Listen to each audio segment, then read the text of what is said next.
इसको चेक करें ना।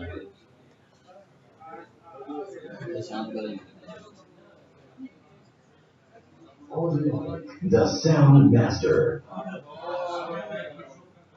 नहीं, आपका तो उधर कान, आपके पर्दे आपके कान के फट जाएंगे। मैं तो इतना तेज बोलता हूँ।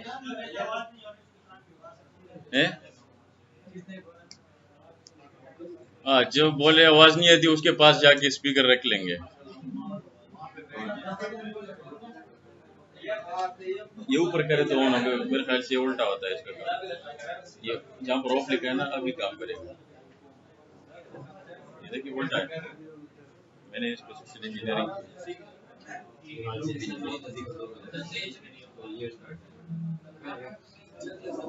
वॉल्यूम कम है।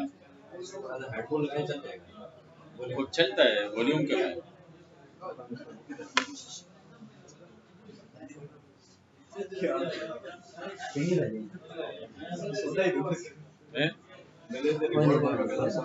ये किधर है इसका? आवाज आ रही है? आवाज आ रही है? तेज आ रही है, स्लो आ रही है? नहीं, आपको तो मेरी आवाज आ रही है ना, उनको स्पीकर की आवाज आ रही है। नहीं, टेस्टिंग नहीं। आवाज आ रही है? ऊंचा बोलूं? हेलो, क्या मतलब नहीं आ रही यार? अभी आ रही है? अभी भी नहीं आ रही यार। इसको पहले चेक करे। मैं बार बार बोलूंगा अभी आ रही है, अभी नहीं आ रही।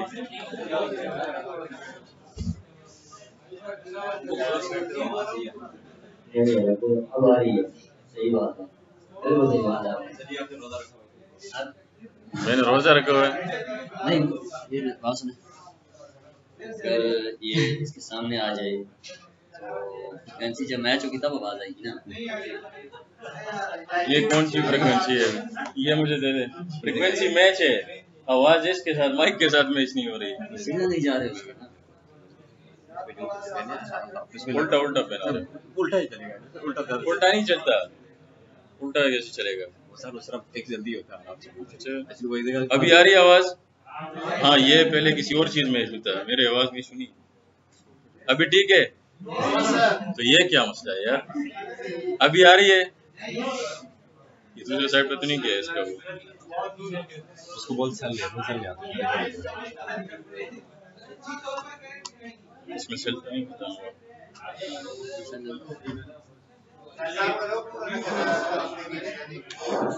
अभी आ रही है? चले, अगर खत्म हो जाए आवाज तो फिर आप कर ले, एडजस्ट कर ले। ये माइक तो नजदीक है। अभी आ रही आवाज? अभी नहीं आ रही यार। इसको ठीक करके दे दे मुझे यार। वो दूसरा माइक कनेक्ट करके दे ना, उधर जो पड़ा हुआ है। ये मैडम को दे दे, मैडम से वो वाला दूसरा वाला ले लो।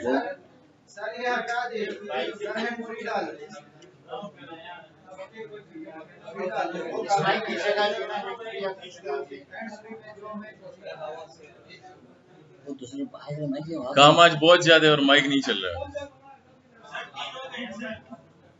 खैर है, मैं 1 घंटे में पूरा काम कर लूंगा, लेकिन माइक ठीक हो जाए। तो आपने देखना ही, आपने तो काम नहीं करना। काम करोगे तो पूरा दिन नहीं खत्म होता।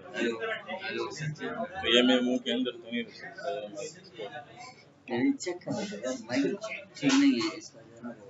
ये भी है रिकॉर्डिंग में, ये बातें भी है पहले से। इसमें 2-3 बातें आ गई हो फिर डिलीट करे स्टार्ट में। कुछ उल्टा सीधा बोल लेते हैं। अच्छा, यहाँ पर मैंने लिखा हुआ है फॉर प्रिंटिंग एंड रिकॉनेसेंस। ठीक है, टूल मल्टी को हम आज करेंगे। रिकॉनेंजी हमने किया था कल। रिकॉनेंजी पे काम किया हुआ है, रिपोर्ट्स बनाए हुए। ये 9 भी आ गया कुछ किसी जगह से। 9 वाले यस हो जाए ना जल्दी। रिपोर्ट्स बना ले, ठीक है यार। ये पूरा अजाब है। चले, अच्छा मल्टी को सी जो है ना, मिस हो गया है। मल्टी को सी के लिए पहले आपने रजिस्ट्रेशन करनी होती है। रजिस्ट्रेशन के लिए आपने जाना है मल्टी को सी के ऑफिशियल वेबसाइट पे। मल्टी को सीई रजिस्ट्रेशन गूगल में आप लोगों ने लिखना है, ठीक है जी। मल्टीको जो है ना, ये एक एडवांस इंफॉर्मेशन गैदरिंग टूल है और इसमें बहुत सारी चीज़ें जो है ना आप गैदर कर सकते हैं। फॉर एग्जांपल सब डोमेन्स हो गए, ईमेल एड्रेसेस हो गए, उसके अलावा डोमेन्स, फ़ोन नंबर्स और ये सारी चीज़ें, मतलब जितनी भी इंफॉर्मेशन अभी तक हमने कलेक्ट किए वो सारे हम एक ही टूल से कलेक्ट कर सकते हैं, ठीक है, जिसका नाम है मल्टीको। और इसको हम यूज़ करेंगे, फ्री एडिशन नहीं यूज़ करेंगे, फ्री में बिल्कुल कुछ नहीं है, 2-3 उसमें ट्रांसफॉर्म्स है। अभी थोड़ा गुजारा हो गया ना।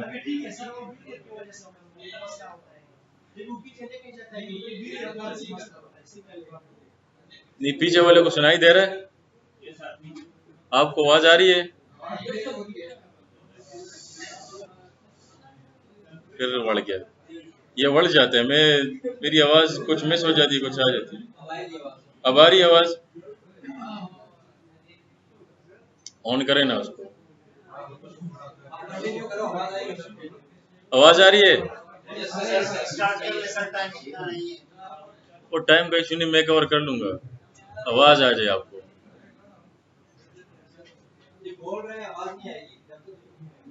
आप बोले तो या ये बोलेंगे या मैं बोलूंगा ना। आपको आवाज आ रही है? आ रही है। अच्छा, मल्टीको सीई के रजिस्ट्रेशन आप लोगों ने पहले करनी है, ऑफिशियल वेबसाइट पे जाना है, ठीक है। मल्टीको सीई रजिस्ट्रेशन मैंने पहले से की हुई है, ठीक है, तो मुझे दोबारा करने की ज़रूरत नहीं है। आप लोगों ने अगर करनी है तो अपने ईमेल आईडीज़ यूज़ करके कर सकते हैं। अगर पर्सनल ईमेल नहीं यूज़ करना चाहते तो बेशक ना करें। टेम्पररी ईमेल सबको पता है, टेम्पररी ईमेल में जाए, वहाँ से ईमेल यहाँ पर दे दें। और मज़े की बात है कि यहाँ पर पाकिस्तान कंट्री है ही नहीं, ठीक है, माशाल्लाह। तो यहाँ पर आप कोई भी यूएस या कोई भी कंट्री यहाँ पर सिलेक्ट करें, नंबर वैसे भी वेरिफिकेशन नंबर की नहीं होती, ईमेल की होती है। ईमेल तो आप टेम्पररी ईमेल से कर लेंगे ना, कंफर्मेशन ईमेल वहाँ पर चली जाएगी। जो नंबर है, तो नंबर के लिए आपने ये करना है कि कोई भी रैंडम नंबर दे दे, कोई भी रैंडम नंबर दे दे, उससे आप रजिस्ट्रेशन कर लें, ठीक है, कर लेंगे। ये फ्री है, सीई फ्री है। सीई जो मल्टीको सीई रजिस्ट्रेशन है ना, सीई से क्या बनता है? सीई से बनता है कम्युनिटी एडिशन। मैंने लिनक्स में पहले से सेट किया हुआ है, तो वह दोबारा मैं सेट नहीं कर सकता। फिर इस तरह करते कि मैं विंडोज़ के लिए डाउनलोड कर देता हूँ। मल्टीको सीई ना विंडोज़ के लिए भी अवेलेबल है, तो आप लोगों ने अगर विंडोज़ के लिए डाउनलोड करना है, मल्टीको सीई डाउनलोड पे जाना है, यहाँ से आप विंडोज़ के लिए डाउनलोड कर सकते हैं, ठीक है। लिनक्स में बाय डिफ़ॉल्ट होता है। लिनक्स में ओपन कैसे करेंगे इसको? मल्टीको के कमांड से, मल्टीको कमांड टाइप करेंगे तो ओपन हो जाएगा, ठीक है। अच्छा, जिस तरह आपके रिकॉन एनजी टूल है ना, रिकॉन एनजी में मॉड्यूल्स होते थे ना, मल्टीको में यहाँ पर ट्रांसफॉर्म्स है, मतलब मॉड्यूल्स ही है लेकिन उसका नाम क्या रखा हुआ है? ट्रांसफॉर्म्स रखा हुआ है। अच्छा, विंडोज़ के लिए डाउनलोड करने के लिए आप करेंगे इसको exe प्लस जावा भी कर सकते हैं, जस्ट exe कर ले अगर आपके पास सिस्टम में जावा नहीं है स्टार्ट, ठीक है, तो डाउनलोड मल्टीको कर ले। जावा वाला ये है कि थोड़ा सा उसकी परफॉर्मेंस अच्छी होगी।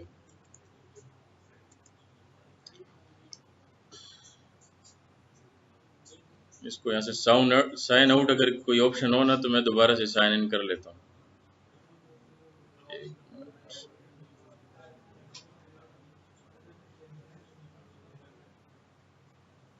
असल मैंने मॉर्निंग वालों को ये कन्फिगर करके दिए, तो चले स्टार्ट में साइन इन का ही ऑप्शन आता है, ठीक है। साइन इन से पहले एक और ऑप्शन आता है कि आप फ्री वाले मल्टीको यूज़ कर रहे हैं या सीई वाला करना है, एक्सेल वाला करना है।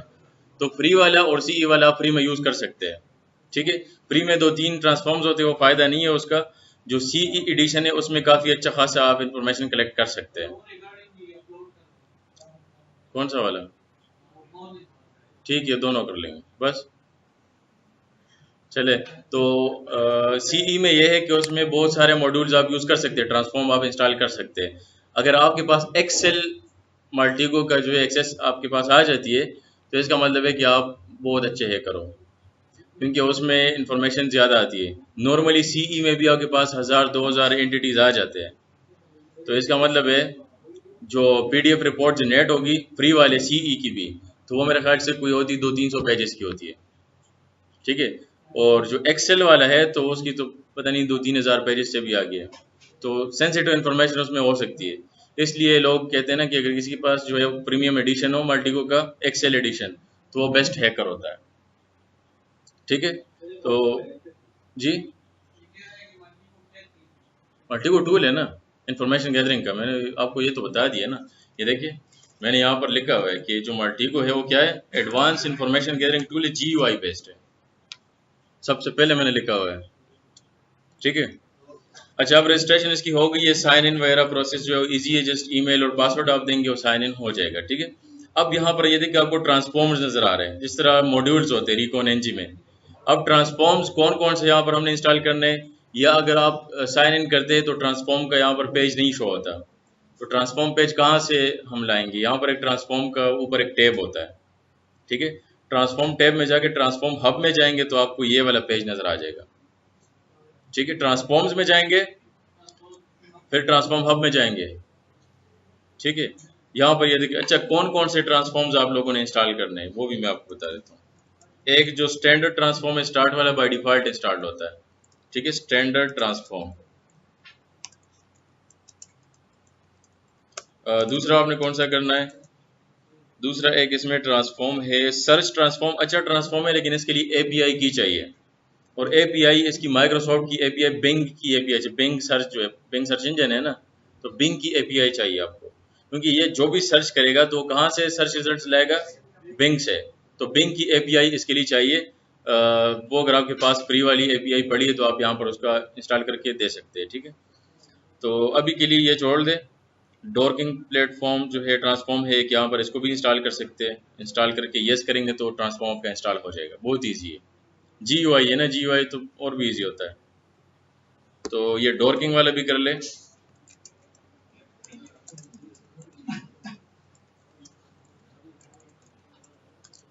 बातें नहीं करने ना आप लोगों ने, मेरे ख्याल से इंटरनेट मेरा चला गया है तो इसलिए ये इंस्टॉल नहीं हो रहा, मैं अपने इंटरनेट से कनेक्ट हो जाता हूँ।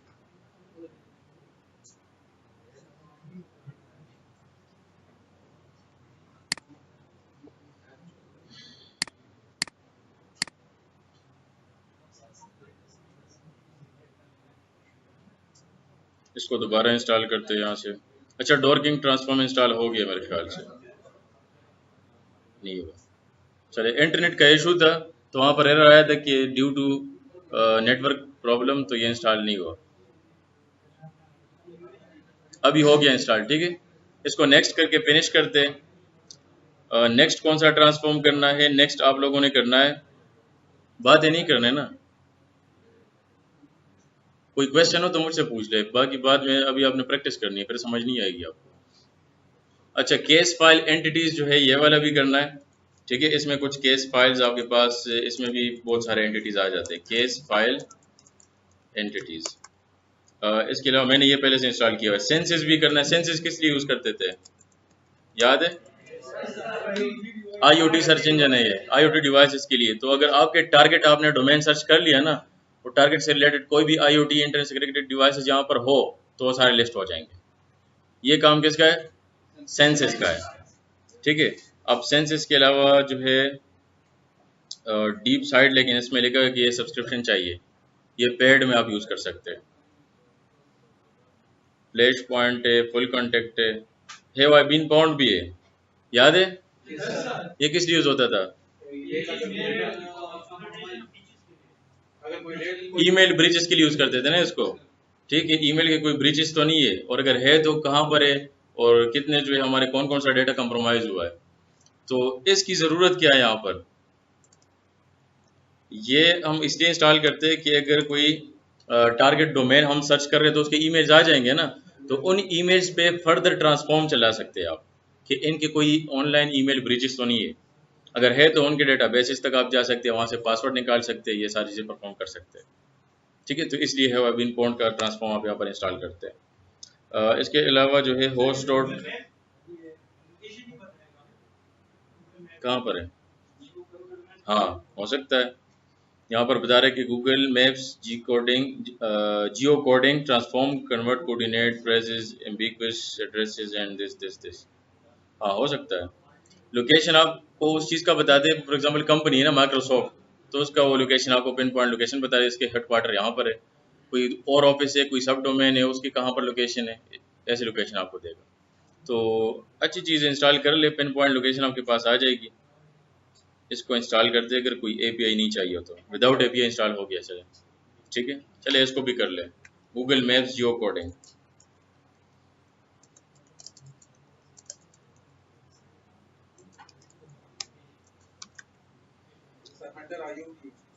कहाँ पर है? इसमें सारे टूल्स ये देखिए 100.io भी पड़ा हुआ है, ठीक है, लेकिन 100.io ना भी हो तो ईमेल फॉर प्रिंटिंग ये कर लेता है, ठीक है, ये भी इंस्टॉल कर सकते। इसके लिए एपीआई चाहिए, 100 पे लॉगिन करना होगा, वहाँ से एपीआई कॉपी करके यहाँ पर पेस्ट करनी होगी, ठीक है। इसके अलावा host.io जो है ये भी मेरे ख्याल से पेड है, इसको करते हैं इंस्टॉल। हाँ, ये इसके लिए भी एपीआई चाहिए, ठीक है। IP इन्फो है, लिटिल सिस, मैक्स माइंड, इसके अलावा जो है मूवी डाटाबेस, शोडान भी है इसमें। शोडान मैंने पहले से इंस्टॉल किया हुआ है, आप भी इंस्टॉल कर ले, ठीक है। और शोडान की एपीआई किस तरह मिलती है आपको पता है, लॉगिन करते अकाउंट में जाते हैं, वहाँ से व्यू एपीआई करेंगे, कॉपी करके पेस्ट करेंगे, इंस्टॉल कर लें, ठीक है। पीपल सर्च भी है, पीपल सर्च के लिए आपने बस ये करना है कि ये मेरे ख्याल से फ्री में अवेलेबल नहीं है, इसके लिए आपने जो है पेड वाली मेंबरशिप लेनी होगी। पीपल सर्च करते हैं ना, नाम इसका PIPL है, लेकिन करता पीपल सर्च है, ठीक है। वेब एक मशीन है, ये भी मैंने इंस्टॉल किया हुआ है, आप भी कर ले। वेब एक मशीन क्या चीज़ है? हाँ, जो प्रीवियस वेबसाइट का जो स्नैपशॉट है वो आपके पास आ जाए, तो अगर कोई सेंसिटिव डेटा उनको नज़र आ जाए स्नैपशॉट में, तो उसी स्नैपशॉट की इंफॉर्मेशन आपको दे देगा, ठीक है। बाकी बहुत सारे इसमें और भी आप ट्राई कर ले। अच्छा, अब हमने क्या करना है, अब हमने ग्राफ ओपन करना है और वहाँ पर जाके हमने इंफॉर्मेशन गैदरिंग करनी है। मैंने प्लस पे क्लिक करना है, जो अपर लेफ्ट कॉर्नर में प्लस साइन नज़र आ रहा है ना, इसका मतलब है क्रिएट न्यू ग्राफ या ओपन न्यू ग्राफ। तो ग्राफ ये एक आपके सामने एक स्क्रीन नज़र आ जाएगी जिसमें आप एक वर्क स्पेस टाइप नज़र आ जाएगा, ठीक है। अब क्या करना है, अब एंटिटी प्लेट नज़र आ रहा है लेफ्ट साइड पे, इसमें हमने सर्च करना है फॉर एग्जांपल के मैंने डोमेन जो है वो डोमेन की फुट प्रिंटिंग करनी है, ठीक है। मैंने किसी डोमेन के ऊपर जो है वो कोई ट्रांसफॉर्म चलाना है। अब बाय डिफ़ॉल्ट multigo.com है, इसको डबल क्लिक करेंगे तो एडिट हो जाएगा। मैं इसको टारगेट देता हूँ कि टारगेट कौन सा करें, BBC, CNN, एक बताए, CNN.com नहीं है मेरे ख्याल से, .net है, चेक करें। DHL क्या चीज़ है? अच्छा, DHL.com है, ठीक है। इसको एंटर करते ही देखिए टारगेट सेट हो गया। अब हमने करना क्या है, अब राइट क्लिक करना है और यहाँ पर ये देखिए हर ट्रांसफॉर्म सिंगल भी चला सकते हैं, राइट पे उसका वो एरो बना हुआ है, अगर चलाना है तो एरो पे क्लिक करेंगे, या ऑल ट्रांसफॉर्म एक साथ भी चला सकते हैं। अगर हमने एक साथ चलाना है तो ऑल ट्रांसफॉर्म एरो पे क्लिक करते हैं। अब ये देखिए, अब ये जितनी भी इंफॉर्मेशन है वो सारी कलेक्ट करके आपको देगा,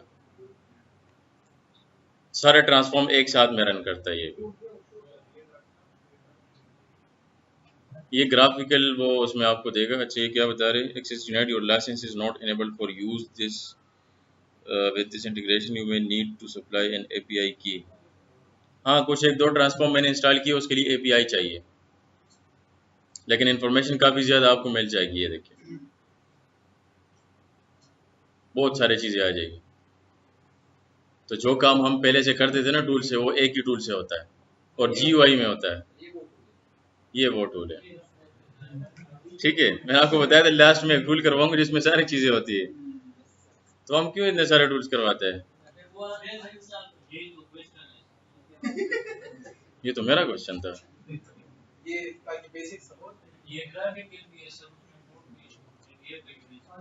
लेकिन ये कस्टमाइज नहीं है ना, इसमें सिलेक्टेड मॉड्यूल्स या आपने पेड लेना होगा तब जाके आप कस्टमाइज कर सकते हैं, इसलिए हम ओपन सोर्स को यूज़ करते हैं, ठीक है। और हर जगह पर मल्टीगो अवेलेबल भी नहीं होता। अगर टूल की अवेलेबिलिटी ना हो या टूल काम ना करे फिर क्या करेंगे, एक टूल से सारी चीज़ें होती है और वो टूल ही काम ना करे, ठीक है। अच्छा, ये देखिए 98% हो गया, बस कंप्लीट होने वाला है। इसको जूम इन जूम आउट किस तरह करेंगे, ये दो फिंगर से ना आपने इसको स्क्रीन नहीं, पेंच तो अलग है ना। स्क्रॉल अप करेंगे तो जूम आउट हो जाएगा, स्क्रॉल डाउन करेंगे जिस भी जगह पर करेंगे ना तो जूम इन हो जाएगा। स्क्रॉल डाउन से जूम इन होता है, स्क्रॉल अप से टू फिंगर से जूम वो होता है, आउट होता है। ठीक है। अच्छा अब ये देखिए, मैं अगर जूम आउट करूं तो यहाँ पर आपको ये कलर कोड्स नजर आएंगे।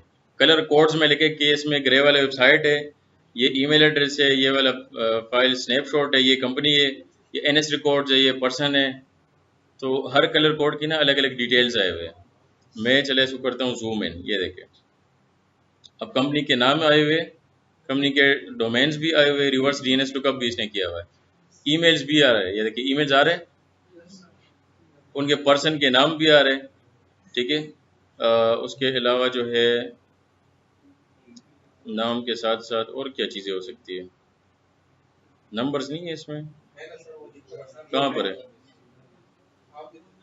ये नंबर्स नहीं है मेरे ख्याल से। ईमेल्स दिए हुए और डोमेन्स दिए हुए, नंबर्स, हाँ नंबर्स आ रहे हैं, ये आ गए, नंबर्स भी आ रहे हैं। ठीक है। अच्छा आप फर्दर ट्रांसफॉर्म भी चला सकते हैं। फॉर एग्जांपल हमने have I been point install किया हुआ है ना, मैं करता हूँ कि चले ये जो netmaster@dhl.com है ना, इस पे राइट क्लिक करके फर्दर ऑल ट्रांसफॉर्म भी चला सकते हैं। ये देखिए,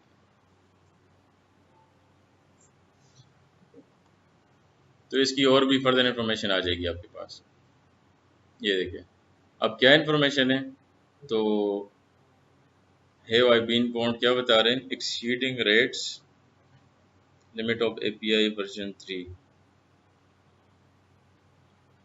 इसका क्या मतलब हो गया, नॉट लिस्टेड, मतलब कोई इसके ब्रीचेस नहीं है। ठीक है। तो फर्दर आप ये चीज़ें भी चेक कर सकते हो। और भी अगर आपके पास ऐसे मॉड्यूल्स हो जो इन्फॉर्मेशन देता है ईमेल को ट्रांसफॉर्म रन करने पे, तो और भी इस तरह मॉड्यूल्स आप इंस्टॉल कर सकते हैं, बहुत सारे अवेलेबल हैं। ये मैंने कुछ आपको बता दिए। अच्छा अगर स्पेसिफिक बंदे पे ट्रांसफॉर्म चलाना है, फॉर एग्जांपल ये एक बंदा है क्रिस्टीन गोंजेल्स, पता नहीं क्या नाम है इसका, इस पे फर्दर ट्रांसफॉर्म चलाते हैं।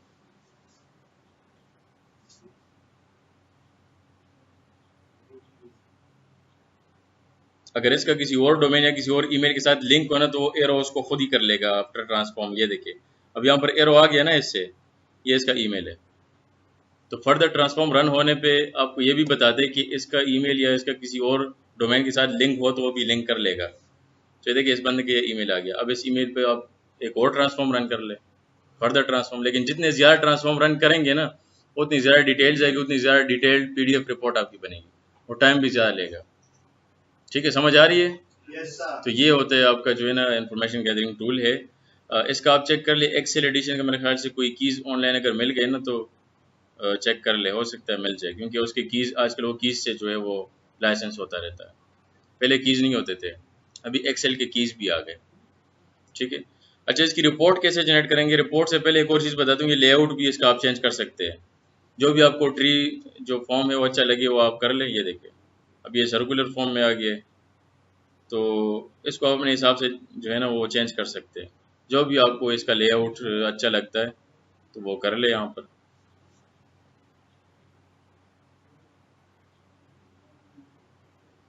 ये वाला तो बहुत स्लो है, ये वाला सही है बाय डिफ़ॉल्ट जो है।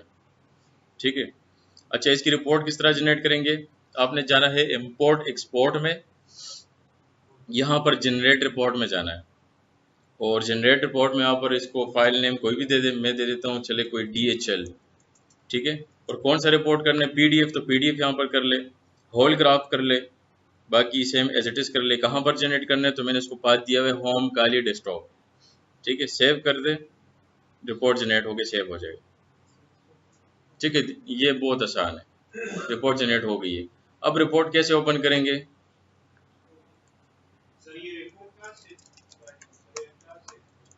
जी ये आ गई है रिपोर्ट PDF फॉर्म में।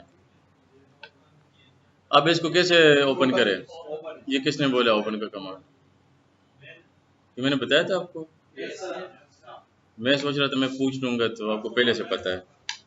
चलो ओपन, ये ओपन है ना, देखिए व्हाट इज ओपन करें, तो कोई भी फाइल ओपन कर देता है, जो भी बाय डिफॉल्ट उसका व्यूअर हो जो भी हो उसमें ही ओपन कर लेगा। तो ओपन करते DHL.pdf, ये हो गया ओपन। इसका ग्राफ भी आ रहा है, अगर मैं स्क्रॉल डाउन कर लूँ ग्राफ को आप जूम इन कर सकते हैं, आप डिटेल से देख सकते हैं इसको। और यहाँ पर ये देखिए टॉप 10 एंटिटीज आए हुए हैं, ठीक है, बड़े मज़े का रिपोर्ट लग रहा है कि किसी बंदे ने जनरेट किया हुआ है। अब यहाँ पर जो है DNS आ रहे, NS रिकॉर्ड्स आ रहे, रैंक पे भी पूरे आपके कैटेगराइज्ड फॉर्म में आ रहे हैं, और यहाँ पर यह कि टाइप बेस्ड भी आ रहे हैं।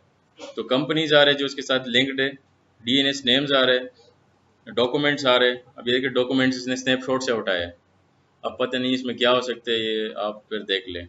इंडिया केस, जर्मनी केस, पता नहीं होगा कोई केस, सेंसिटिव चीज़ें होगी, ठीक है। डोमेन्स आ रहे हैं इसके, ईमेल एड्रेसेस आ रहे हैं।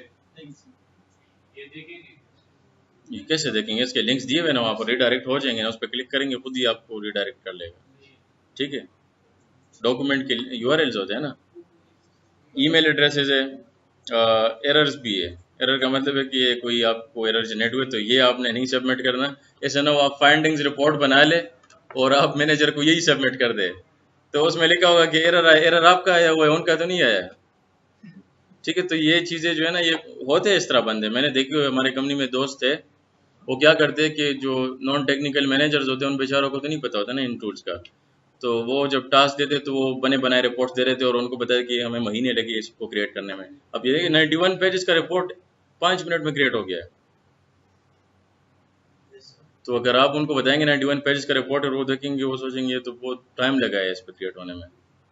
फाइंडिंग्स है ना, फाइंडिंग इतना आसानी से नहीं आते, तो आपने कम से कम इतना करना है कि ये जो रिपोर्ट है इससे डेटा कलेक्ट करके अपना एक कस्टम रिपोर्ट जनरेट करना है। ऐसा ना हो कि ऐसे ही दे दे तो इसमें बहुत सारे जो है ना एरर्स भी है, फाइल्स पॉजिटिव भी हो सकते हैं। तो अपना कस्टम रिपोर्ट जनरेट करने हैं अपने फॉर्मेट में, जो भी फॉर्मेट होते हैं कंपनी का, उसी में आपने सबमिट करना होता है, ठीक है। ऐसा ना हो एज अ पेन टेस्टर आप ऑटो जनरेटेड रिपोर्ट दे दे उनको।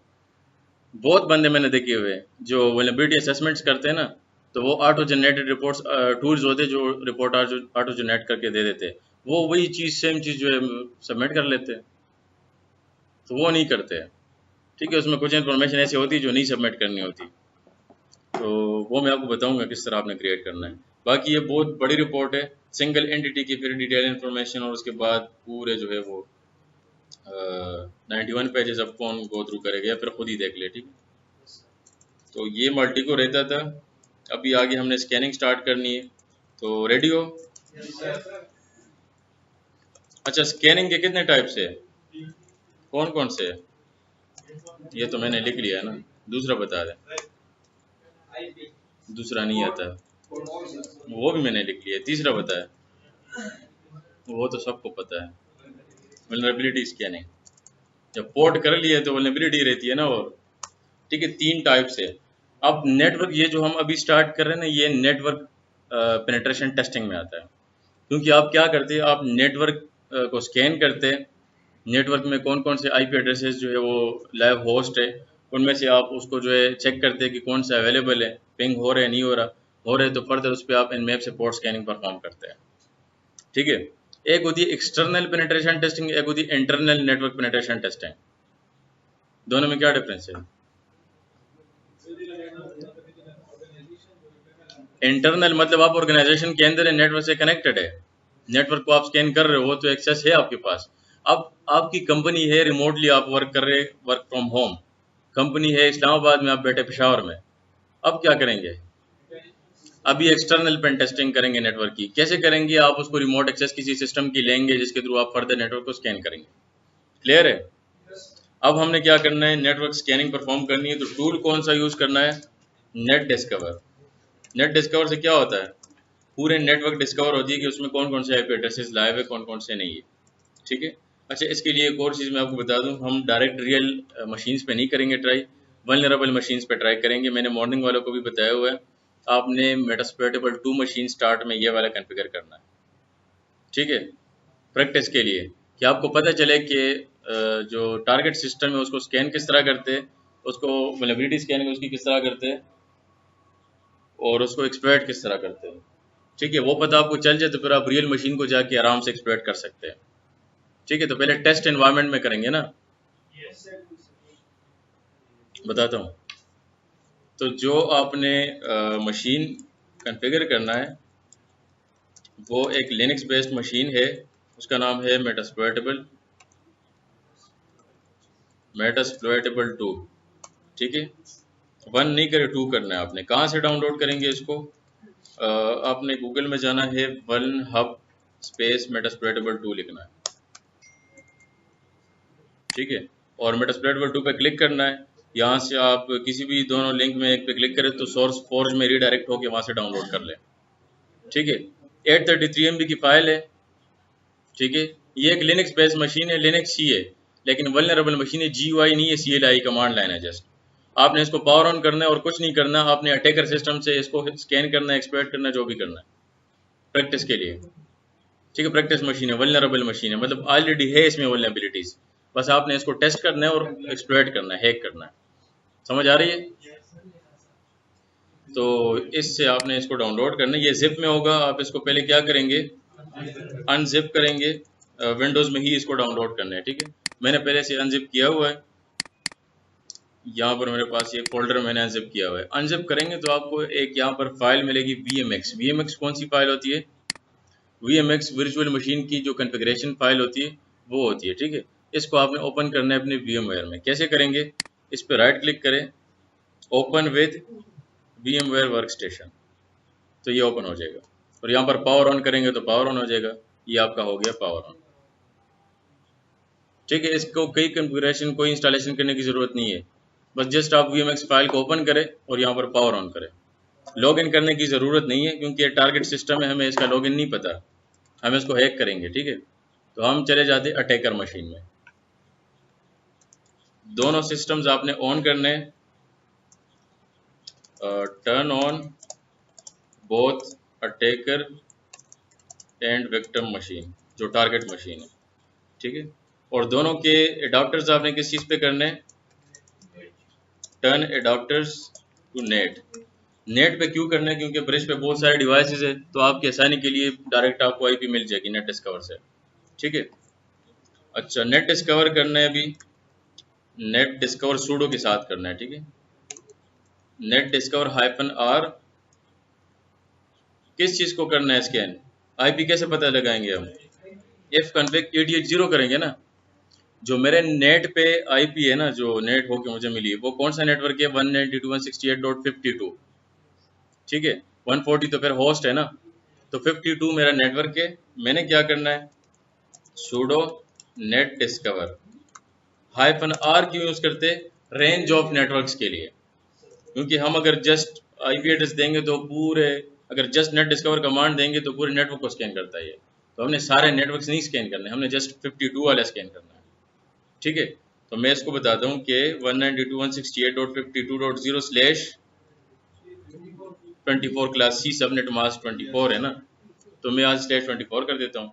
अब .0 का मतलब है कि .0 नेटवर्क है, नेटवर्क ID है ना, तो इसी नेटवर्क को स्कैन करें कि कौन कौन से लाइव होस्ट है। अभी एंटर करते हैं, अब ये स्कैन करेगा, उसमें मेटास्प्लॉइटेबल की IP आ जाएगी। ये देखिए, अब इसमें कौन सी IP है मेटास्प्लॉइटेबल की? हमने तो 2 मशीन ऑन की, यहाँ पर तो 4 IPs आ रहे हैं। तो ये 1 2, ये बाकी क्या है? ये बाकी क्या है? किधर है?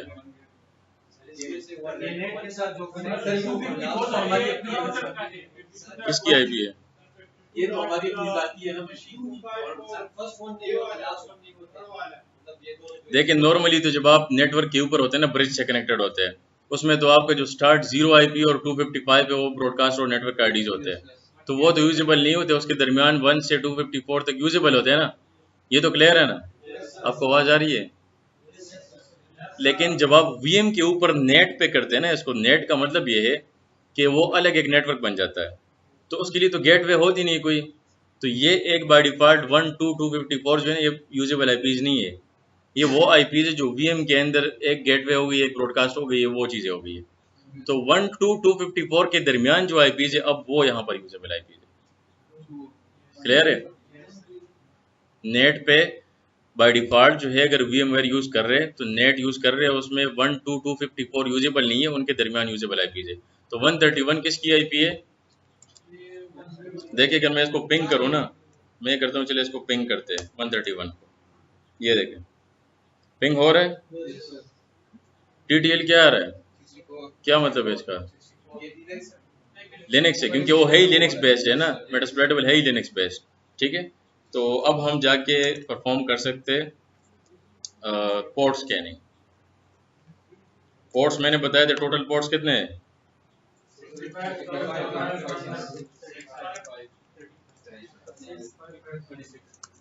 और इसमें वेल नोन कितने हैं,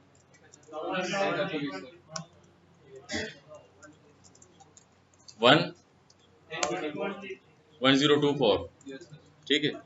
अच्छा, और टूल हम कौन सा यूज़ करेंगे, एनमैप, जो नेटवर्क मैपर टूल है, सबसे अच्छा टूल है ये। इससे भी जो है अच्छा टूल यूज़ करेंगे, लेकिन अभी नहीं, वो हम थोड़ा सा आगे जा करेंगे, क्योंकि वो मल्टीपल टारगेट्स के लिए होता है ना, अभी हमारा टारगेट एक ही है। तो एनमैप स्पेस टारगेट IP 192.168.52.131, ठीक है। ये क्या करेगा, ये बिल्कुल एक सिंपल एनमैप स्कैन है, ठीक है। इसको हम क्या कहते हैं, बेसिक एनमैप स्कैन, क्योंकि इसमें हमने कोई फ्लैग कोई चीज़ नहीं दी। अच्छा, ये जो IP है आपके केस में डिफरेंट हो सकती है, ऐसे ना हो कि आप भी इसको स्कैन कर लो, ये आपके पास होगा ही नहीं है IP, ठीक है। आपके सिस्टम में नेट हो कि आपको डिफरेंट IP मिलेगी, डिफरेंट नेटवर्क होगा, ठीक है। तो यहाँ पर मैं जस्ट टारगेट लिख लेता हूँ, ये IP आपने चेंज करनी होगी, ठीक है। अच्छा, अब ये क्या करेगा, ये सिर्फ पोर्ट स्कैन करेगा कि कौन से ओपन पोर्ट्स है यहाँ पर, ये कौन कौन से ओपन है, 21 FTP पोर्ट होता है, 22 SSH telnet SMTP domain HTTP RPC bind, net BIOS के पोर्ट से, लॉग इन शेल है, RM रजिस्ट्री है, NFS है, MySQL है, ये सारे पोर्ट्स है, PostgreSQL है, ठीक है, VNC पोर्ट है। अब कुछ पोर्ट्स इसमें नहीं आ रहे, टोटल पोर्ट्स तो ज़्यादा नहीं है, ये बाय डिफ़ॉल्ट 10,000 पोर्ट्स को स्कैन करता है।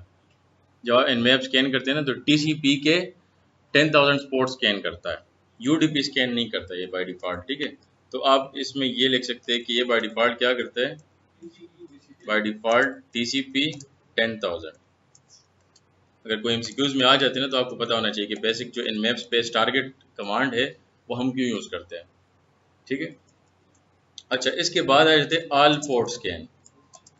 अगर हमने सारे पोर्ट स्कैन करने हुए, इसमें कुछ पोर्ट्स नहीं आए ना, हो सकते हैं इसके बाद भी कुछ पोर्ट्स ओपन हो, ठीक है, और इसमें हमें वल्नरेबिलिटी ना मिले, तो फिर हम क्या करेंगे, हम ऑल पोर्ट स्कैन करके उसमें हो सकते हैं हमें वल्नरेबिलिटी मिल जाए, ठीक है। तो हम क्या करते हैं, हाइफन P हाइफन का एक फ्लैग लगाते हैं। अब हाइफन P हाइफन का क्या मतलब है, ऑल पोर्ट स्कैन, इसमें कोई लिमिट नहीं होगी, जितने भी टोटल नंबर ऑफ पोर्ट्स है वो सारे स्कैन करें। अब ये थोड़ा सा टाइम ज़्यादा लगेगा as compared to normal Nmap scan, ठीक है जी।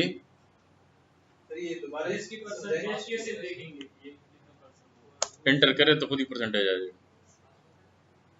प्रेस एनी की टू शो परसेंटेज, ठीक है। अब ये देखिए, अब ज़्यादा आ गए ना, अब 60,000 तक पोर्ट्स आ गए जो ओपन थे, और इसका मतलब है कि ऑल पोर्ट स्कैन कर लिए। एक ये तरीका है, एक तरीका है कि आप -P करके 0 से 65535 कर लेते हैं, मतलब रेंज देते हैं, इतने रेंज वाले पोर्ट स्कैन करें, ठीक है। तो डिफरेंट तरीके आप यूज़ कर सकते हैं। ये हो गया एनमैप, ये ऑल पोर्ट स्कैन, ठीक है। तो सिस्टम पे बहुत सारे सर्विसेज रनिंग में होती है ना, उसमें से ये जो पोर्ट्स है ये अलग अलग सर्विसेज है, SSH अलग है, टेलनेट अलग है, अपाची HTTP HTTPS अलग है, ठीक है। तो इसमें कोई भी अगर हमें नज़र आ जाए कि इसके कोई वर्जन यूज़ कर रहे हैं, वो वर्जन वल्नरेबल भी हो सकते हैं। फॉर एग्जांपल, आपके सिस्टम में कोई अपाची सर्वर आपने ऑन कर लिया है लिनक्स में या विंडोज़ में, और उसका वर्जन जो है वो डाउन है, आपने अपग्रेड नहीं किया, तो उसका हो सकता है, पॉसिबिलिटी है ना कि उसको ऑनलाइन को एक्सप्लॉइट पड़ा होगा, सोर्स कोड पड़ा होगा, ठीक है। तो आप जाते हैं वहाँ से सोर्स कोड देखते हैं, और कोई CVE उसकी अवेलेबल है वो देखते हैं, उसको एक्सप्लॉइट कर लेते हैं। अगर हो जाए एक्सप्लॉइट तो ठीक है, ना हो तो फिर आप एक्सप्लॉइट डेवलप करते हैं, ठीक है। वो मैं बताता हूँ, सोर्स कोड ही तो असल गेम होती है ना, ठीक है। कुछ कोड्स आपके काली लिनक्स में पड़े भी है, मेटास्प्लॉइट फ्रेमवर्क जो है MSF कंसोल के अंदर, अगर जो नहीं पढ़े तो फिर उनको डाउनलोड करके इंपोर्ट करना पड़ता है, और ख़ुद ही मैनुअली उसको, जिस तरह पाइथन से हम किसी टूल को यूज़ करते हैं, तो पाइथन से या रूबी जो भी स्क्रिप्ट हो उसको हम खुद ही यूज़ करते हैं मैनुअली। ठीक है, POCs देखने पड़ते हैं, राइट अप्स देखने पड़ते हैं, मैं बता दूंगा उसको किस तरह करते हैं। ठीक है, ऑल पोर्ट स्कैन आप एक इस तरह भी कर सकते हैं, एक इन मैप से -P करके 0 से लेके 65535 मतलब रेंज दे सकते हैं। ठीक है, या रेंज के लिए आप एक और काम कर सकते हैं कि अगर आपने स्कैन करने फॉर एग्जांपल कोई 1000 पोर्ट्स या 100 पोर्ट्स, तो मैं करता हूँ कि 21 से लेके 100 तक स्कैन करके मुझे दे दें। अब ये देखिए, मैं इसको बताता हूँ कि 21 से FTP से लेके 100 तक स्कैन करें, तो 100 तक स्कैन करके दे देगा।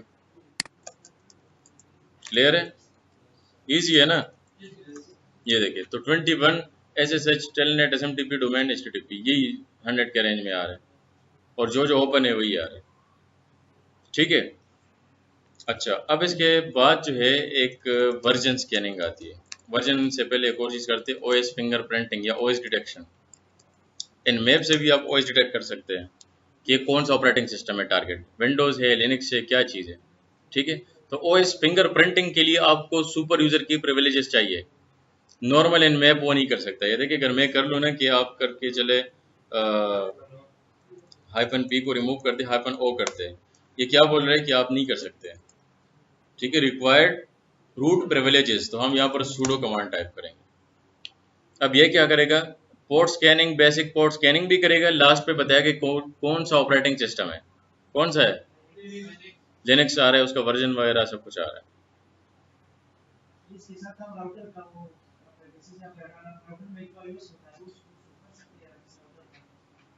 समझ नहीं आई, राउटर की OS, तो राउटर में तो OS होता ही नहीं, वो तो वैसे ही उसको क्या कहते हैं, नहीं राउटर वाले जो OS है उसको उसको क्या कहते हैं यार, कौन सा, नहीं एम्बेडेड तो ठीक है, वो ऑपरेटिंग सिस्टम नहीं है, उसको एक और चीज़ कहते हैं। ISP तो सर्विस प्रोवाइडर है यार, फर्मवेयर होता है ना उसमें। अब पता नहीं कि कौन सा फर्मवेयर है उसमें या कौन सा वर्जन उसमें वो यूज़ कर रहा है, उसका अलग एक नाम होता है, ऑपरेटिंग सिस्टम तो नहीं होता ना राउटर में। किसकी वर्जन, वो तो सारी चीज़ें आ जाएंगे। स्कैन कर रहे हो उसका मतलब है कि फुल स्कैन कर रहे हो ना, वर्जन से भी करेंगे, वर्जन स्कैन अभी रहता है, अभी वर्जन स्कैन हमने किया नहीं है। वर्जन राउटर के नहीं आएंगे, जो उसके सर्विसेज होते हैं ना उसके वर्जन आते हैं, जो सर्विसेज वो यूज़ कर रहे हैं उसके वर्जन आते हैं ना। आप तो सिस्टम के वर्जन से कोई आपका काम नहीं है ना। ठीक है, आपका उनके सर्विसेज से काम है, वर्जन बेशक कोई भी हो, लेकिन सर्विसेज पोर्ट ही क्लोज हो तो आप एंटर नहीं हो सकते। ये कम रहे ना, इसमें बहुत डेटा पड़ा है, बहुत सारे गोल्ड और सारे डायमंड्स पड़े हुए, लेकिन बंद है दरवाजे, तो आप क्या करोगे, कुछ नहीं कर सकते। समझ आ रही है, तो दरवाज़ा ओपन हो, पोर्ट ओपन हो तो कम्युनिकेशन होगी ना। बात समझ में आ रही नहीं आ रही, सिंपल एग्जांपल दे रहा हूँ। तो पोर्ट ओपन होना चाहिए। ठीक है, सर्विस से हमारा काम है, हमारा काम उसके वजन से नहीं है। राउटर एक्सप्लॉइट क्यों नहीं हो सकता, अगर राउटर का कोई वल्नरेबिलिटी उसमें कोई तो हो सकता है। राउटर के वर्जन्स की भी वल्नरेबिलिटीज होते हैं, वर्जन्स के भी होते हैं।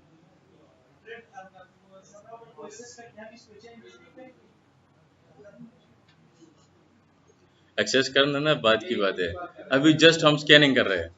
ये फुट प्रिंटिंग में भी आप बता रहे थे कि इसको स्कैन करेंगे, तो स्कैन आ गया अभी।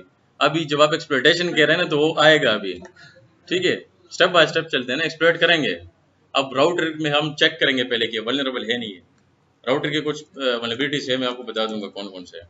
ठीक है, अच्छा अभी -O से क्या होता है, OS डिटेक्शन या OS फिंगरप्रिंटिंग। ठीक है, इसके आगे एक और स्कैनिंग है जिसको हम कहते हैं वर्जन स्कैन। अब वर्जन स्कैन आ गया, अब देखिए इधर। ठीक है,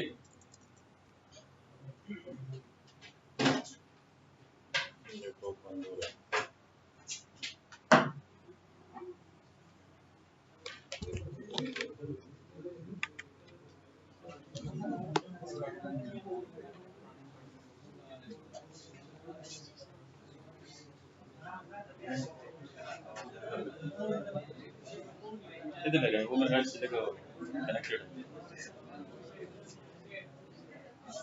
हो गया थैंक यू।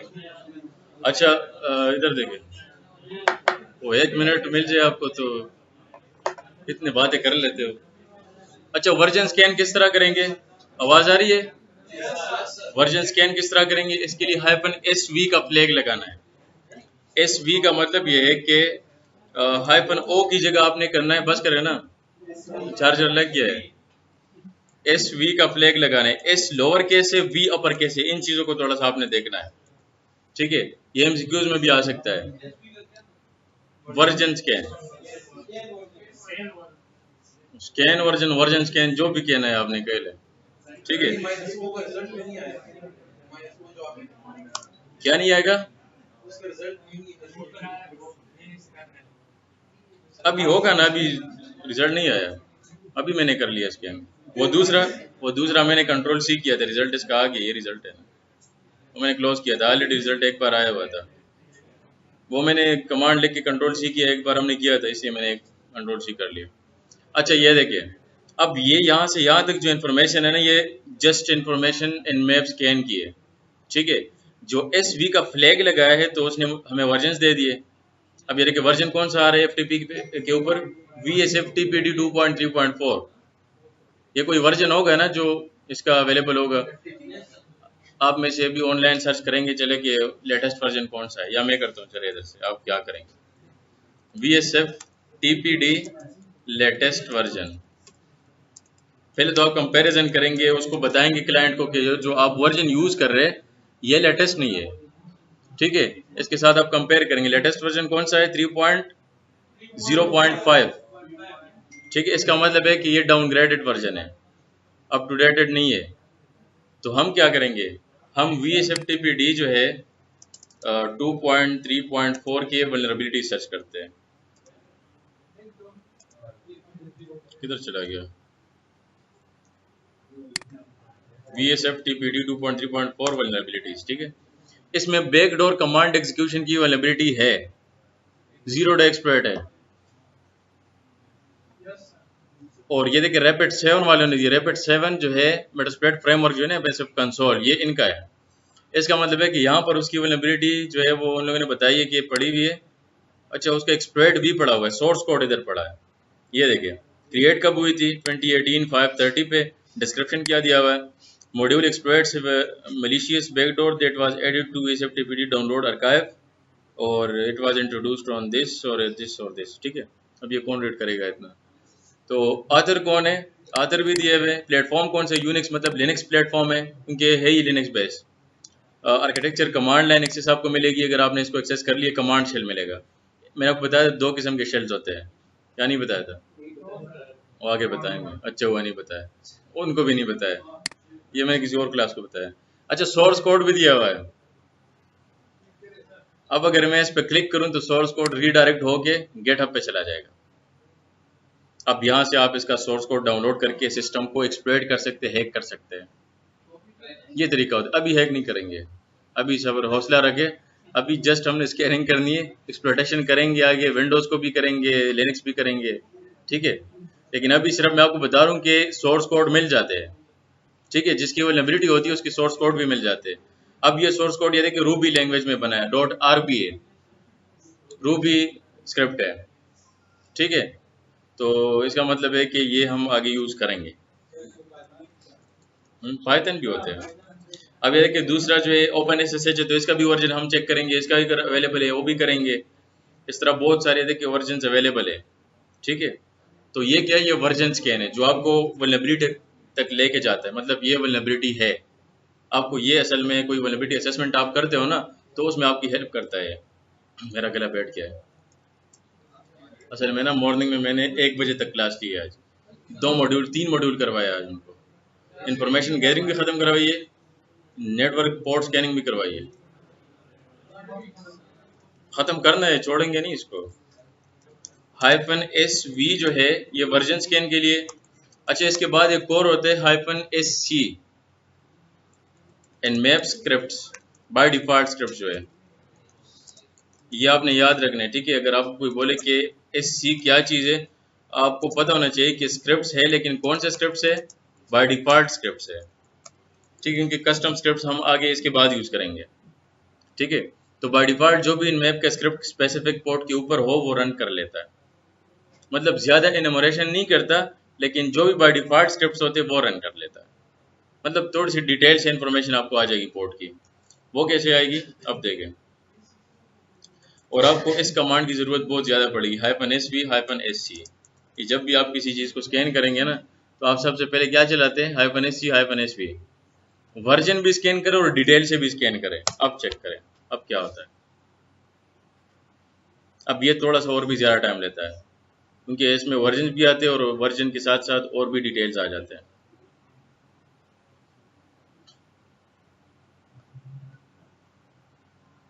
कुछ समझ आ रही है आपको?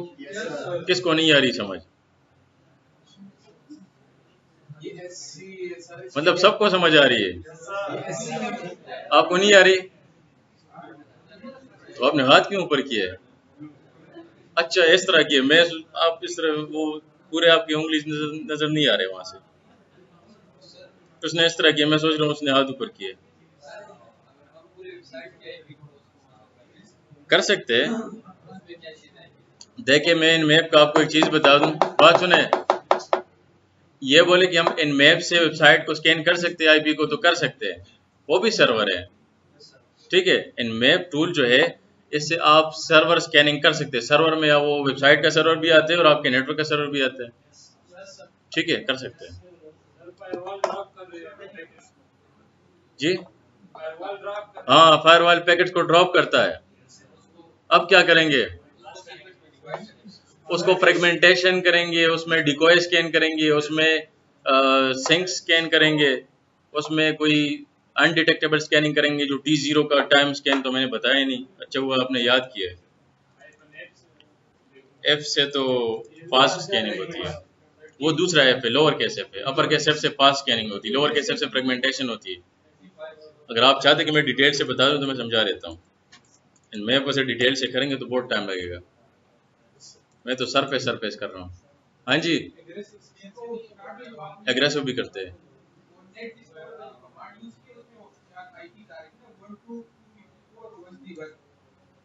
1 2 2 और 131। हाँ,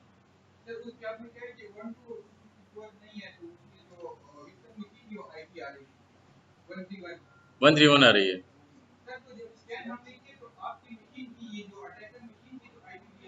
अटैकर वो अटैकर तो स्कैन कर रहा है ना, उसकी तो आईपी नहीं आएगी।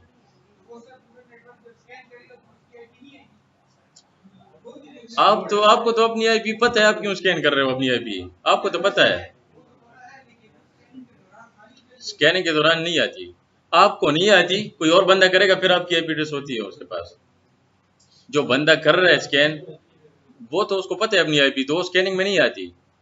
दूसरे बंदों की एंड पॉइंट्स आते हैं। एंड पॉइंट क्या चीज है? जो नेटवर्क से कनेक्टेड है। आप कनेक्टेड हो लेकिन आप तो अटैक करो, परफॉर्म तो आप कर रहे हो ना, आपकी नहीं थी। आपने अगर आईपी ढूंढनी है आपको तो मिल जाएगी, आप तो आईपी ए कर लेंगे ना, तो वो ठीक है। अगर कोई और बंदा स्कैन कर रहा है फिर तो आपकी आईपी एड्रेस शो होगी ना, और क्या टेंशन है? कोई और बंदा स्कैन करेगा फिर आपकी आएगी, लेकिन आप अटैकर हो, आपकी आईपी इसलिए नहीं आ रही लिस्टिंग में। क्या कंफ्यूजन है यार? ठीक है, देखिए जो नहीं वो असल में अटैकर की बता रहे कि विक्टिम की आईपी तो आ रही लेकिन अटैकर की क्यों नहीं आ रही। तो अटैकर स्कैन कर रहा है, जो बंदा स्कैन करता है उसकी आईपी नहीं आती है। ठीक है, हाँ एक मिनट, कंफर्मेशन के लिए मैं सारी चीजें बताता हूँ। एक मिनट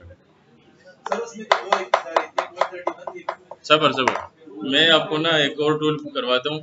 वायर शार्क का नाम सुना हुआ है? क्या चीज है? पैकेट कैप्चरिंग टूल है, पैकेट एनालाइजिंग टूल है, पैकेट कुछ भी टूल है। ठीक है, सब कुछ है। अब इसमें ADH0 इंटरफेस है ना हमारा, ADH0 कर लेते हैं। यहाँ पर स्टार्ट हो गई है, जितनी भी कैप्चरिंग स्टार्ट हो गई है। हम क्या करते हैं कि यहाँ से इन मैप से -SV करते चले, पैकेट स्टार्ट हो गए। अब आपको पता है ना, जब कनेक्शन एस्टेब्लिश होते तब जाके हमें कुछ मिलता है ना, TCP है ना, तो यहाँ पर सिंक एक होगा नहीं होगा। अब ये देखिए, गाड़ी किसकी खड़ी है? 5940।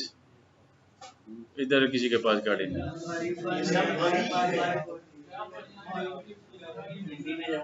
हैं? पीएमपी में जाओ, इधर घूम फिर लो। इनके पास गाड़ी होती तो ये सबसे पहले आते, लेकिन ना करते।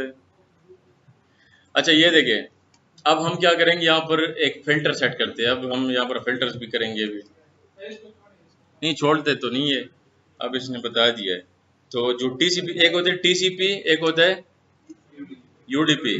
दोनों में डिफरेंस कौन बताएगा मुझे? एक में एक बंदा हाथ ऊपर करे, मैं बता देता हूँ। एक्नॉलेजमेंट होता है, दूसरे में नहीं होता। एक कनेक्शन ओरिएंटेड है, एक कनेक्शन लेस है। एक में 3 वे हैंडशेक्स होते, एक में हैंडशेक्स ही नहीं होते। सिंपल है। हैंडशेक्स मतलब क्या होते हैं कि वो जो पैकेट है वहां पर हैंडशेक एक सेंक का चला जाता है, फिर एक्नॉलेजमेंट पर यहाँ से एक्नॉलेजमेंट, 3 वे हैंडशेक है।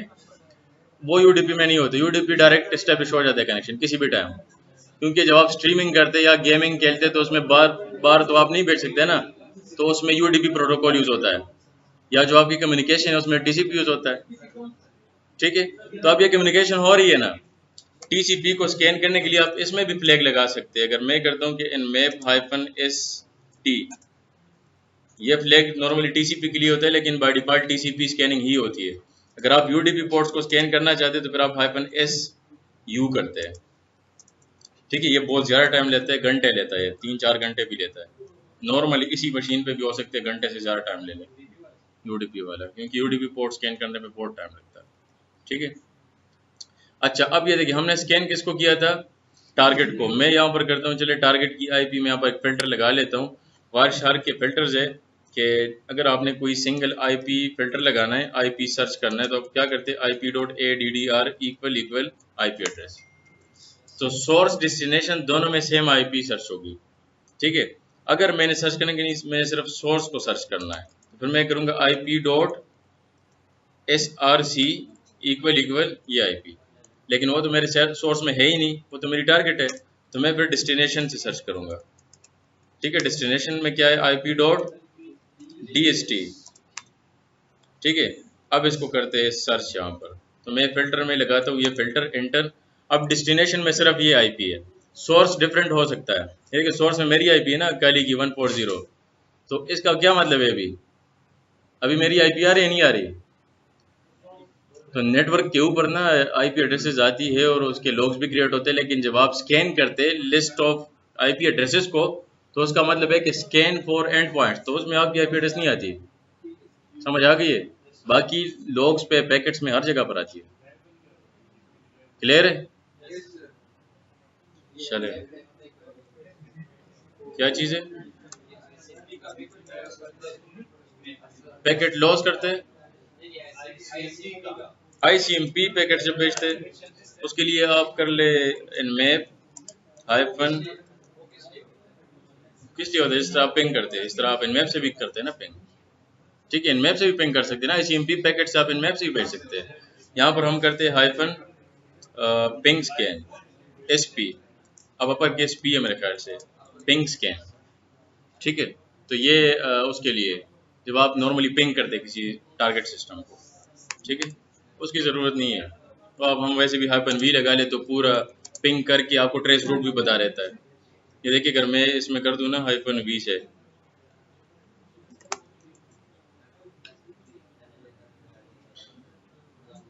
इसने क्या किया कि रीड, अच्छा -v से नहीं किया, एक फ्लैग है -v के -v है, उसको देख ले वो कौन सा पोर्ट है, कौन सा फ्लैग है, उससे आपको पूरा ट्रेस रूट और सब कुछ हो जाता है। ठीक है, अच्छा चले अभी आगे चलते हैं। इन्होंने अभी बताया था कि हम अनडिटेक्टेबल स्कैनिंग किस तरह करेंगे, फ्रेगमेंटेशन किस तरह करेंगे, डिकोय स्कैन किस तरह करेंगे, सेंक स्कैन किस तरह करेंगे, और क्या होता है, यही होता है ना। तो सबसे पहले तो टाइम स्कैन मैं आपको बता दूं। टाइम स्कैन जो है, आप उसमें T0 से लेके T5 तक जो है ना सेट कर सकते हैं। T0 सबसे स्लो स्कैनिंग है, T0 जो है वो सबसे स्लो स्कैनिंग है, T5 सबसे फास्ट स्कैनिंग है। कौन सा अच्छा है? स्लो वाला है, एक दिन इंतजार कर सकते हैं स्कैनिंग के लिए, फिर फास्ट वाला अच्छा है ना। सर ये स्लो जितना करेगा उतना ही उसका एनालिसिस। हाँ, स्लो स्कैनिंग सबसे अच्छी स्कैनिंग है, एक्यूरेट रिजल्ट देता है। अनडिटेक्टेबल स्कैनिंग है, सबसे कम पैकेट्स, बहुत स्लो पैकेट्स भेजता है, ना होने के बराबर। तो इसलिए इसको हम अनडिटेक्टेबल स्कैनिंग भी कहते हैं। जो पेन टेस्टर्स होते हैं ना, जो वाइट हैट हैकर्स होते हैं, वो क्या करते हैं, वो सर्वर्स को किस तरह स्कैन करते हैं, T0 से, ताकि वो डिटेक्ट ना हो। क्योंकि नॉर्मली आपको पता है मैप से स्कैन हमने किए, कितने ज़्यादा पैकेट्स चले गए अभी वारशार्क पे, तो ये बल्क में पैकेट्स जाते हैं। और आपको पता है नेटवर्क के ऊपर फायरवॉल्स लगे होते हैं, IDS IPS लगे होते हैं, वो हम लगाएंगे और खुद ही मैप से स्कैन करेंगे, आपको पता चलेगा हमारी IP ब्लॉक हो जाएगी। वो मैं आपको दिखाऊंगा किस तरह होता है, ठीक है। तो IDS IPS का क्या काम होता है, डिटेक्शन और प्रिवेंशन, वो तो नाम से पता चलता है ना। लेकिन IDS ये काम करता है कि जब भी आप कोई हैवी पैकेट स्कैन करते हैं तो वो उसमें लिमिट होती है कि इतने पैकेट से अगर लिमिट एक्सीड कर जाए तो क्या होगा, IPS का काम होता है, वो उस IP को ब्लॉक कर देता है। और IDS का क्या काम होता है, वो डिटेक्ट करेगा, वो आपको अलर्ट देगा कि ये जो है ना स्कैनिंग किसी ने इतने पैकेट्स की कर ली है, ठीक है। तो उसके अपने रूल्स है, अपने सिग्नेचर्स है, वो हम इंस्टॉल करेंगे, पता चलेगा। स्नोट या सुरिकाटा IDS को इंस्टॉल कर लेंगे, ठीक है। उससे आपको पता चल जाएगा कोई हैवी स्कैनिंग कर रहा है, और उसकी IP एड्रेस किसी स्पेसिफिक इंटरवल के लिए ब्लॉक हो जाएगी, 1 घंटा 2 घंटा, लाइफ टाइम, जितना भी करना हो। लाइफ टाइम के लिए तो खैर इतनी ज़्यादती नहीं करते, कुछ घंटे के लिए ब्लॉक कर लेंगे उसको, ठीक है। तो T0 से कर सकते हैं, T1 भी यूज़ कर सकते हैं। T5 ज़्यादा यूज़ ना करें क्योंकि वो रिलायबल नहीं है, फास्ट स्कैनिंग हो सकते फॉल्स पॉजिटिव्स आ जाए, तो इसलिए हम T5 को छोड़ के T4 यूज़ करते हैं फिर फास्ट स्कैनिंग के लिए। T4 थोड़ा सा अच्छा है, T4 बाय डिफ़ॉल्ट है, T3 के 4 बाय डिफ़ॉल्ट है। यूज़ करें, यूज़ कर लेते हैं ना। ये देखिए मैं -P हाइफन करता हूँ और साथ में T करते हैं 5, 1 मिनट, -T5 फास्ट स्कैनिंग के लिए, ठीक है। अब मैंने ऑल पोर्ट स्कैन किया हुआ है, ठीक है, लेकिन थोड़ा सा टाइम लगेगा। ये फास्ट है, अगर आपको पता चल जाए ना कि इनमैप स्कैनिंग में कितना टाइम लगता है तो आप स्कैनिंग ही नहीं करेंगे। मैं T0 से स्कैन करता हूँ किसी भी टारगेट को, जो मतलब बग बाउंटी वगैरह में करता हूँ, क्योंकि वो नॉर्मली IP ब्लॉक हो जाती है आपकी फिर, हाँ ना। लेकिन कल देख के तो रिजल्ट ही नहीं आए तो फिर क्या करेंगे। नहीं आ जाता है, इतना टाइम भी नहीं लेता, नॉर्मली 3-4 घंटे, 5-6 घंटे, 10 घंटे तक भी चला जाता है। मैंने 10 घंटे भी एक टारगेट को स्कैन किया हुआ है। तो डिपेंड करते हैं ना टारगेट क्या है, किस तरह है, ठीक है। अच्छा ये था आपका टाइम स्कैनिंग, ठीक है। अब आ जाता है यार अभी तक बस, ठीक, 1 मिनट, 2-3 फ्लैग्स है वो करते और स्क्रिप्ट कर लेते बस। यार कुछ तो करें ना, अभी बहुत काम रहता है। कल वल्नरेबिलिटी स्कैनिंग करनी है आप लोगों ने, कल आप मुझे तो बात करने का मौका दे दे, बस खत्म करते, खत्म हो गया। दो टॉपिक्स, 2 फ्लैग्स रहते हैं। कल आप लोगों ने वल्नरेबिलिटी स्कैनिंग करनी और आप लोगों ने खुद करनी, मैं आपको बताऊंगा, आप लोगों ने अपने सिस्टम लाने, आप लोगों ने खुद करने परफॉर्म। कल वाला जो काम है ना बहुत इंपॉर्टेंट है, इसलिए ये वाला मैं कवर कर रहा हूँ, ठीक है। अभी सब्र करें, अभी हम डिकोय स्कैन करते हैं। स्पूफिंग पता है, IP एड्रेस स्पूफिंग। स्पूफ क्या चीज है, स्पूफ धोखा, फेक फेक फेक, ठीक है। और IP address spoofing, fake IP address spoofing, मतलब फेक IP एड्रेस से स्कैन करना। अब जो टारगेट है उसको तो ये लगेगा ना कि जो स्कैनिंग कर रहे हैं वो इस IP एड्रेस से कर रहा है। अब हमने वायरशार्क से चेक किया था ना, हमारी IP आ रही थी ना, अभी हम चेक करेंगे हमारी IP नहीं आएगी, किसी और की IP आएगी। तो इसको कहते हैं IP एड्रेस स्पूफिंग, ठीक है, या इसको डिकोय स्कैन भी कहते हैं, ठीक है। डिकोय स्कैन वैसे बाय डिफॉल्ट जो है ना, अगर आपने किसी जगह पर डिकोय स्कैन का नाम सुना तो इसका ये मतलब होता है, ठीक है। और डिकोय स्कैन के लिए हम कौन सा फ्लैग यूज करते हैं, तो इसके लिए -D यूज करते हैं, अपर केस D। VPN को भी छोड़ दें, VPN अलग कहानी है, उस पर अलग मॉड्यूल है आपका।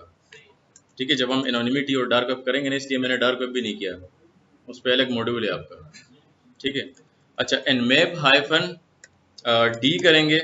अब अगर डी में मैं यहाँ पर दे दूं कि कुछ रैंडम आईपी एड्रेसेस से स्कैन करे, तो है, किसने बताया ये?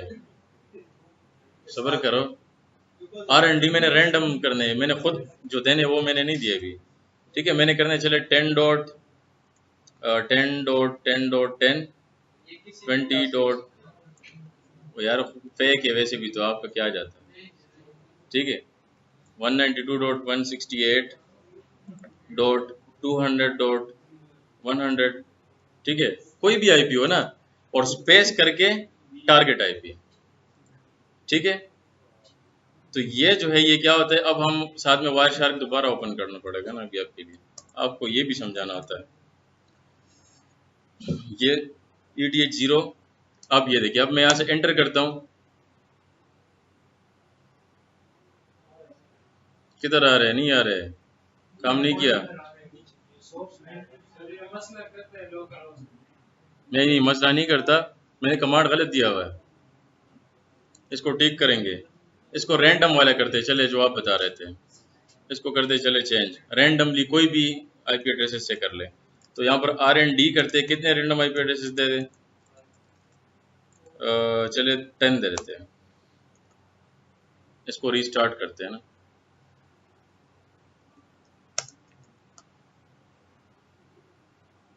अभी चेक करते हैं, अभी भी नहीं आ रहे, 1 मिनट, TLDR nmap, इसमें -d दिया हुआ है, decoy -d decoy IP1 decoy IP2 source port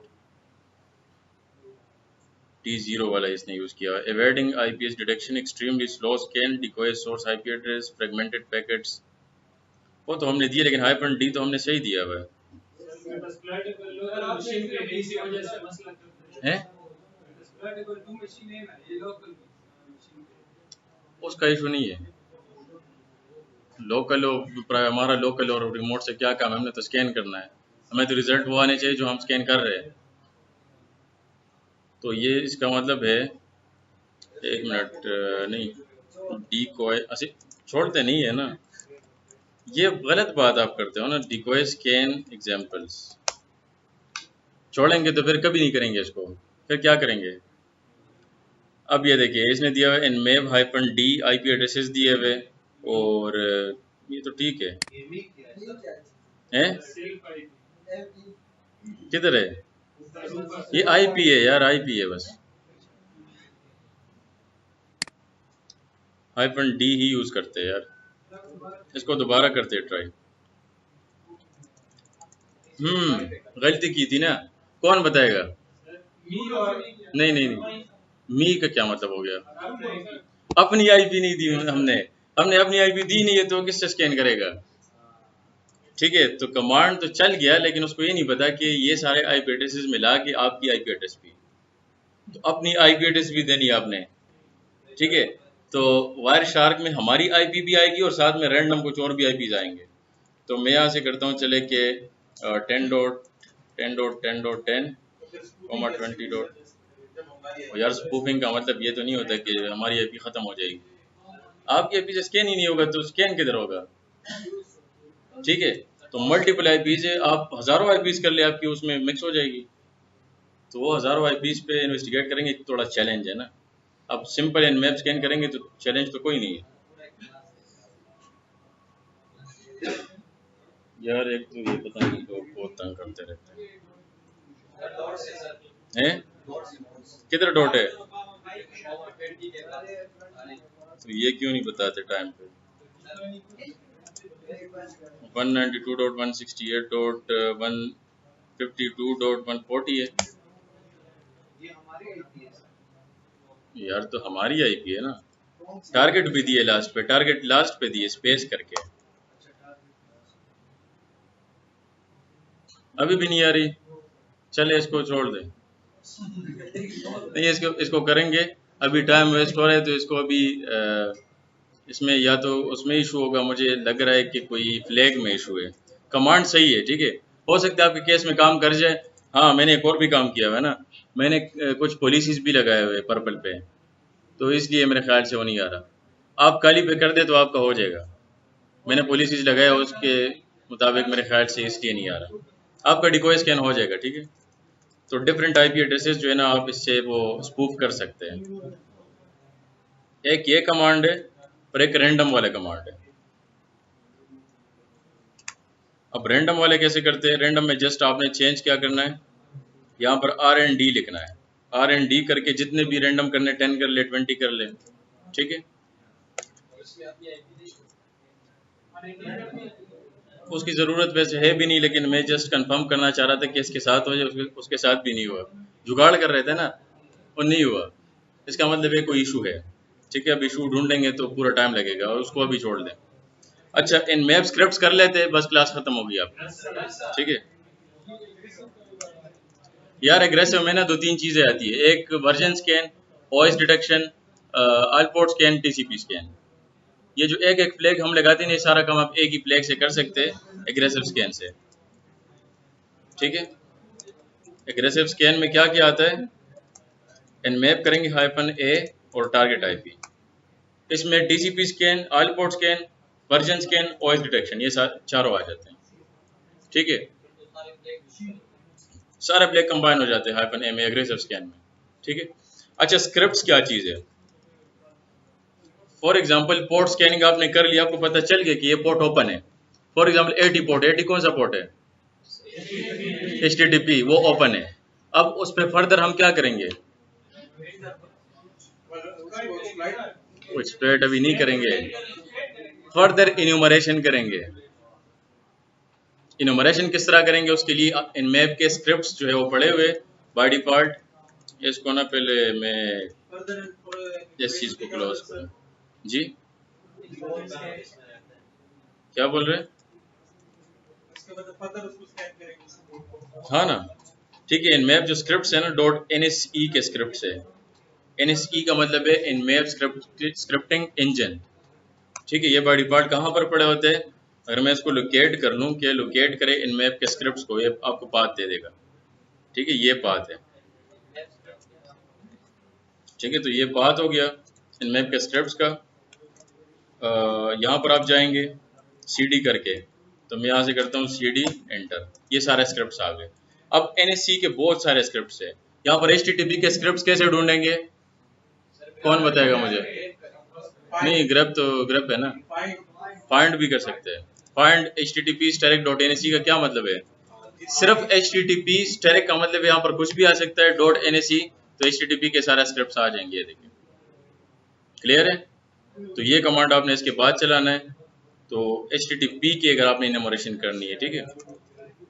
इसके बाद क्या करना है, अब हम चेक करते हैं कि इसमें कोई इनमोरेशन वाला है या नहीं है। तो HTTP डॉट तो मुझे नहीं पता यहाँ पर क्या है, लेकिन enum यहाँ पर मौजूद होगा, ये देखिए।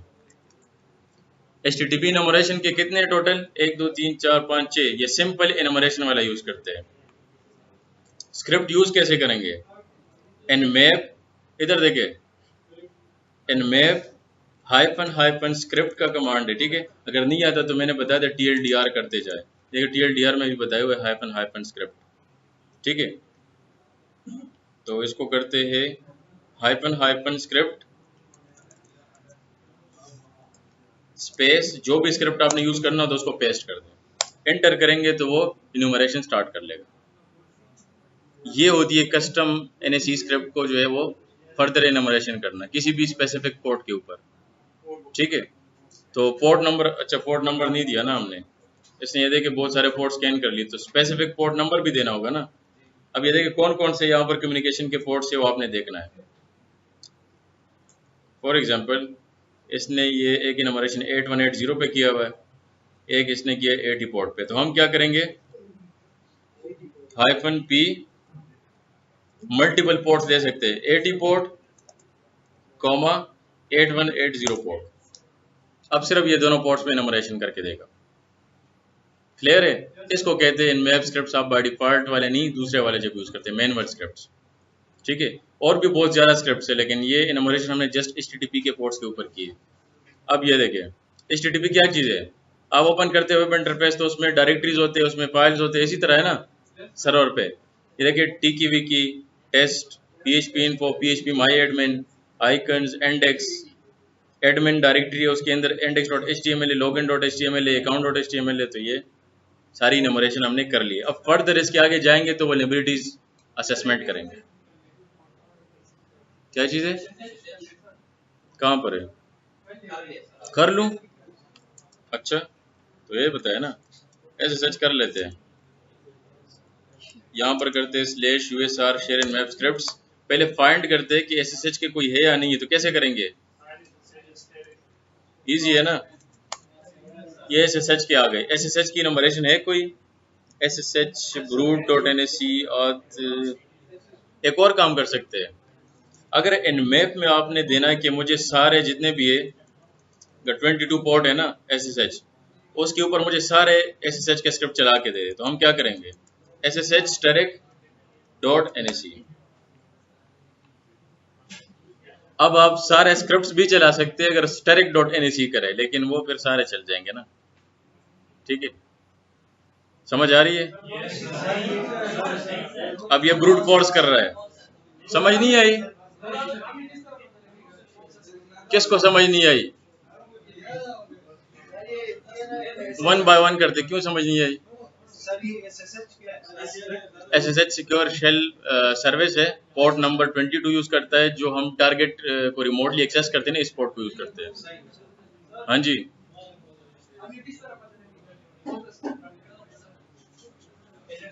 ये नजर आ रहा है आपको? ये क्या है? SSH2 इनमोरेशन वाले यूज कर रहा है, SSH रन वाले यूज कर रहा है, लेकिन ब्रूट फोर्स अटैक कर रहा है। अब ये बाय डिफॉल्ट कौन सा वर्ड लिस्ट यूज कर रहा है तो ये नहीं पता। तो ये देखे, हाँ एक चीज इसने कर ली है, बाकी स्क्रिप्ट जो है ना ये सारे फेल्ड हो गए, जैसे इसने आपको जो है वो करके दे दिए। तो रन कर लेते, लेकिन ये वाले अब हमारे काम के नहीं है ना, जो भी हमने रन किए। जस्ट आप बोले थे रन करें, मैंने इसलिए रन कर लिए। ठीक है, समझ आ गई स्क्रिप्ट्स की? चले बस कर देते हैं अभी। मशीन डाउनलोड कर ले, ठीक है, घर जाके।